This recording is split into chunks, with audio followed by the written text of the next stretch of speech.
They say evil is faceless, but tonight it has a name and a following. Imagine celebrating a killer like a celebrity, hanging on to every word they drip into the world like poison. I am Detective Drayk, and tonight I'm staring into the hollow smile of the most hated man on the internet. The precinct buzzes low around me, a current of restrained disgust.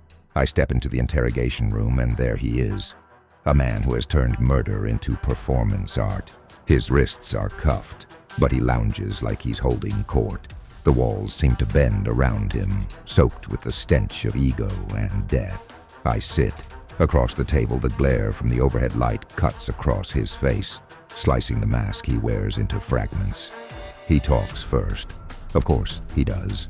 A smooth, calculated monologue designed to charm, to control.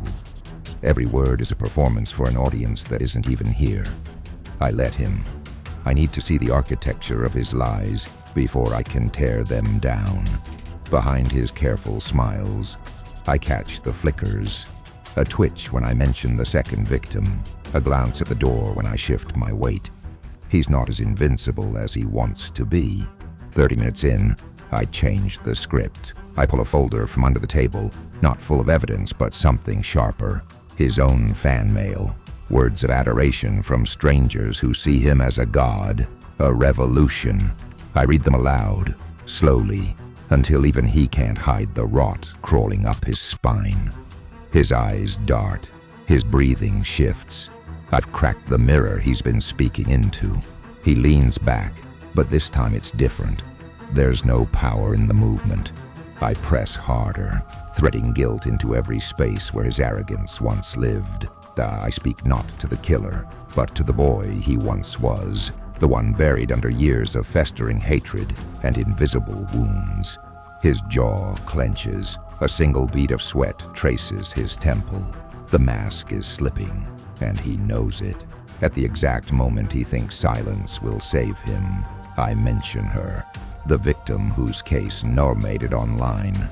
The girl no one cheered for. The one he killed when no one was watching. His lips part. He blinks hard, once. I don't move.